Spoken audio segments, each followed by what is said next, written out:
Hi everyone, in today's video I'm gonna do a quick free-to-play friendly guide on how to get triple S rank in the world boss. Now it's not gonna be on the points because honestly I have no idea how to get high points here. Like the system is just I don't understand. There's no any guidance on how the point works.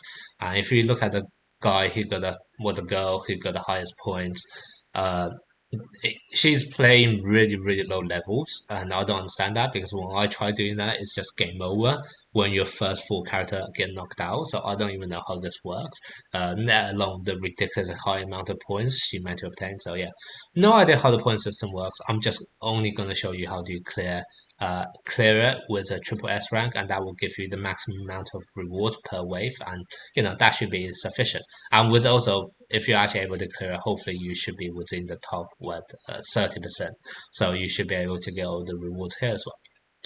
Okay, before I'm moving on to the actual guide itself, one quick admin, I guess, at the start of the video. I will be going away on holiday soon, and therefore I will not be making any contents at all from now till the new year. Now I know there are some new events coming out, etc. But Christmas period, I'm definitely blocking that time off. So I'm not going to be making any content at all. If you do have any questions on any of the new events, feel free to message me in the comment section, etc. That's absolutely fine, and I will respond whenever I have time. But I would not be, taking time out of my holidays to actually make content.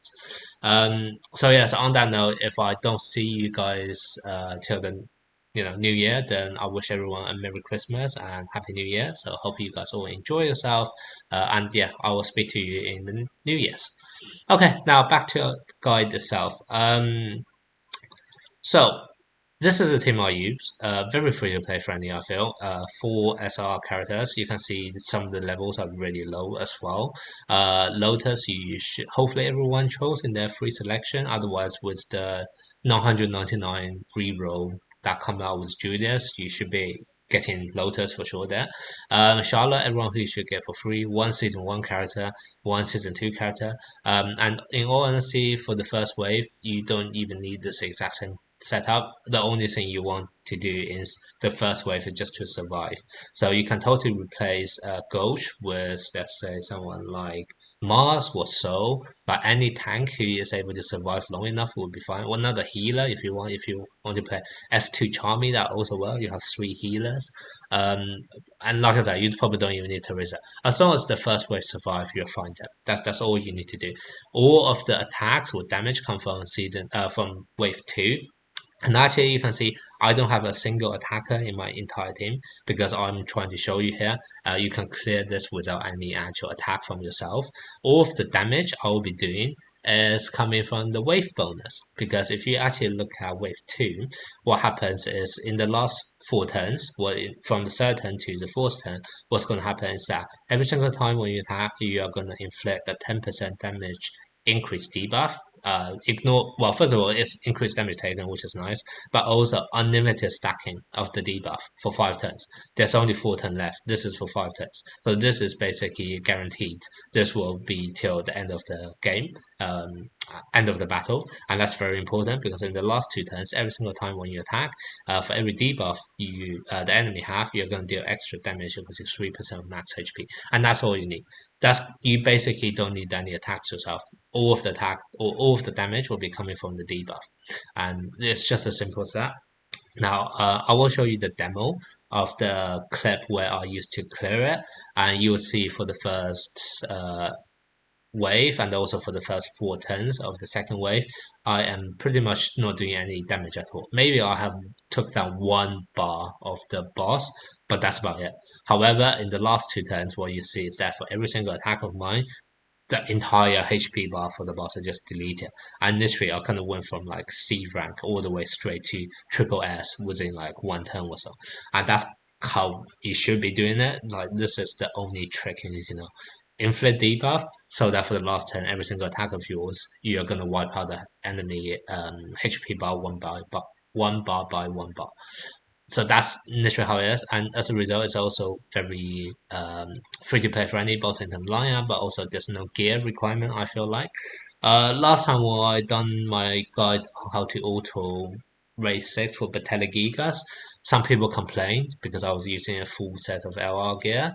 Even though I do feel like a full set of LR gear should be quite accessible, but anyway, for this raid, I don't think that's relevant either. You can see that, first of all, I'm not even using any attackers. So even though I do have loads of LR gears, you can see they're either on my attackers or on my healers. That's just for me to survive. You can probably, I don't even think you need LR on your healers, to be honest. But as you can see, no damage. Like, it's all on healers or on random characters. I'm not putting it on anyone who I'm actually using on the raid. For the only one who can actually do the damage is Lotus, and you can see I'm using a set of UR gear here, so it should be replicable by anyone. And then, like I said, what is it? The characters itself should be fairly accessible as well, and also quite easy to replace. Just survive in the first turn. Bring one debuffer for the second turn, one healer to make sure you actually survive, and then this is also somewhat important, but basically your speed boys to make sure you do more attacks in those two limited turns, because if you look at the description here, it's upon attacking you inflict the debuff, and also upon attacking you do extra damage. So the more times you attack, the more debuff you're going to stack, and also therefore the more damage you'll be doing every single time as well. So if you're able to squeeze in 8 attacks rather than 4 in a single turn, then you're essentially doing twice as much damage, and that's kind of why the speed boys are here. And also that's kind of why Lotus is the best choice as a debuffer, because he can also slow and also extend debuff duration with his skill too. But I do think a different debuffer would also work, because this is a debuff for 5 turns, so you are not going to run out of debuff anyway. But I do think the slow aspect probably allow you to do a bit extra damage. But I think with other debuffers, you should be able to at least clear it with triple S rank as well. Maybe not the highest point, but I'd definitely be able to clear it. Okay, so yeah, so this is the lineup I use and the tactic I use. Let me quickly show you the auto skills. So basically, for the healers, you won't be doing too much, you won't be taking too much damage on the first turn.